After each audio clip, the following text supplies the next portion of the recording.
پریشان ہیں، قرضوں میں ڈوب گئے ہیں اور قرض لینے والے پریشان کر رہے ہیں۔ یہ واقعہ ضرور سنیے گا۔ بغداد میں ایک بڑا مالدار شخص رہتا تھا، اس کا بہت بڑا بزنس تھا، خشکی اور سمندر کے راستے اس جو ہے وہ تجارت کرتا تھا، اس کے باقاعدہ سامان سمندر کے ذریعے آتا تھا، خشکی کے راستے سے بھی آتا تھا۔ لیکن اچانک اس کے کاروبار میں ایک ایسا بھونچال آیا، ایک ایسا جس کو آپ کہیں پیچ و خم آیا کہ سب آہستہ آہستہ تباہ ہو گیا۔ اب بری طریقے سے مجبور ہو گیا، بوجھ تلے قرض کے بوجھ تلے دب گیا۔ اب صرف 500 روپے ایک بندے کا قرض تھا، لیکن اس کے پاس 500 روپے بھی دینے کے لیے نہیں تھے۔ تو اب قرض لینے والے نے بڑا اس کو پریشرائز کیا کہ میرے پیسے دو۔ اس کا میرے پاس پیسے نہیں۔ اس زمانے میں خیر 500 کی رقم بھی ایک زیادہ رقم کہلاتی تھی۔ تو اس نے جا کر قاضی کے پاس عدالت میں کیس کر دیا۔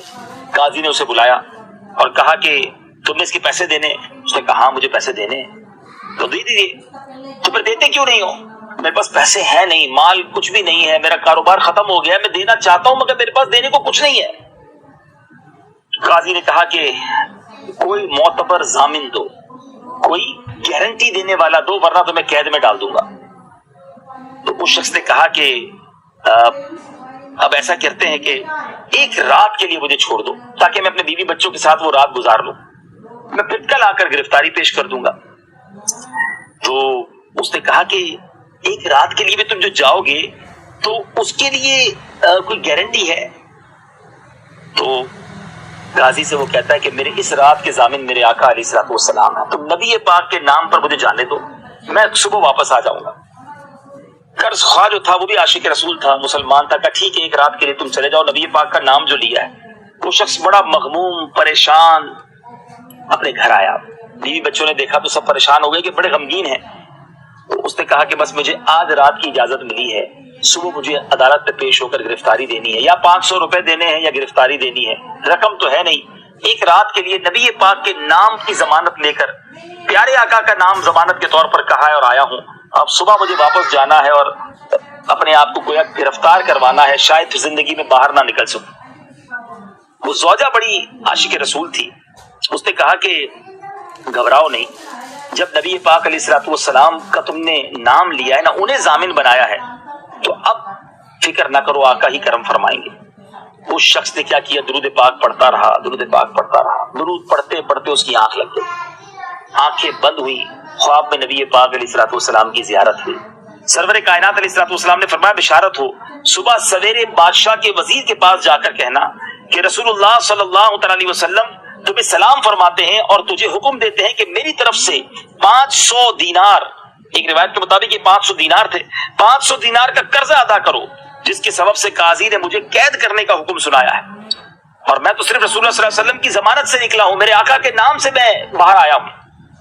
پھر پیارے آقا علیہ الصلوۃ والسلام نے وزیر کی ایک نشانی بھی بتائی کہ اس سے کہنا کہ تم ہر رات پیارے آقا علیہ الصلوۃ والسلام پر 1000 مرتبہ درود پاک پڑھتے ہو، گزشتہ رات تم گنتی بھول گئے تھے اور تمہیں شک ہوا کہ پتہ نہیں گنتی پوری ہوئی کہ نہیں، تمہیں مبارک ہو کہ تمہاری گنتی پوری تھی، اور یہ مبارک خواب دیکھ کر ابھی آدمی بڑا خوش ہوا، بیدار ہوا، آقا نے نشانی بھی بتائی تھی۔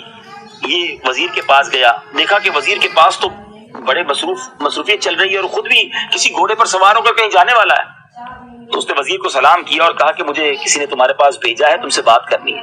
اس نے کہا کس نے بھیجا ہے؟ اس نے کہا میرے آقا علیہ الصلوۃ والسلام نے، رسول اللہ صلی اللہ علیہ وسلم نے بھیجا ہے۔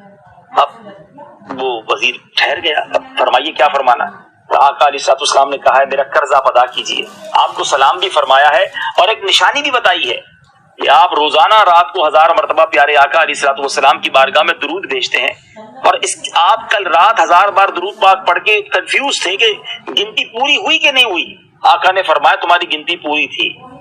اللہ اکبر۔ وزیر نے جب یہ بات سنی تو وہ تو جھوم اٹھا، ساری باتیں سچ تھی، یعنی اس کو یہ فیلنگز تھی کہ نبی پاک کے دربار میں میرے درود قبول ہو گئے ہیں۔ اس نے کہا مرحبا اے پیارے آقا کے قاصد، مرحبا۔ اس نے کیا کیا، دونوں آنکھوں کے درمیان اس کے بوسہ دیا، اور پہلے تو 500 دینار فوراً دے دیے کہ حضور یہ اپنا قرضہ ادا کیجیے، پھر 500 دینار اہل و عیال کے لیے دیے، 500 دینار گھریلو اخراجات کے لیے دیے، مزید 500 دینار خوشخبری سنانے کے دیے، 500 دینار سچا خواب بیان کرنے کے لیے دیے۔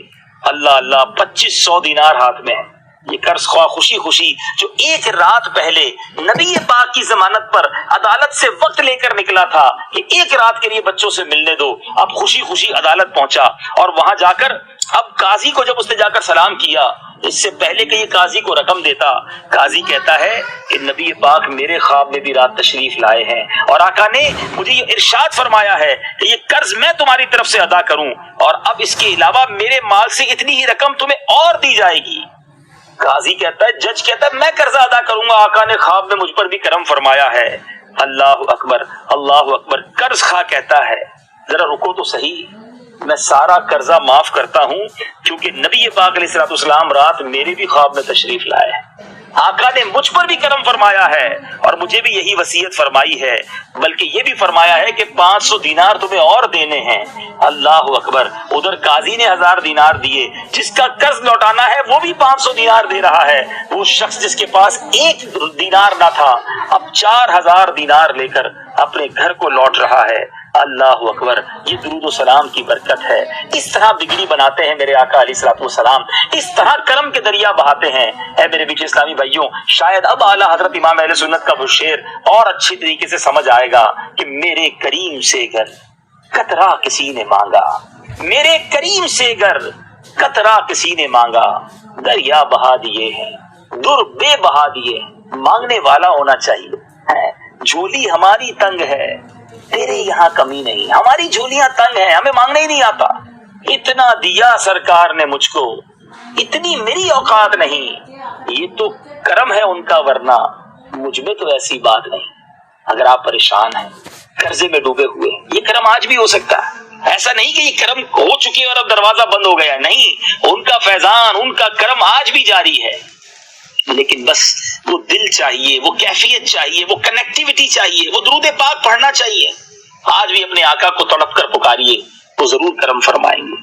فریاد امتی جو کرے حال زار میں، ممکن نہیں کہ خیر بشر کو خبر نہ ہو، واللہ وہ سن لیں گے، فریاد کو پہنچیں گے، اتنا بھی تو ہو کوئی جو آہ کرے دل سے۔ بہرحال مدری چل کے ناظرین، درود پاک پڑھتے رہیے، انشاءاللہ مشکلیں ضرور ٹلیں گی، کیونکہ ہر درد کی دوا ہے۔ صلی علی محمد صلی اللہ علیہ وسلم۔ مدری چینل دیکھتے رہیے، دنیا کی بھی برکتیں ملیں گی، آخرت کی بھی برکتیں ملیں گی۔ اللہ حافظ۔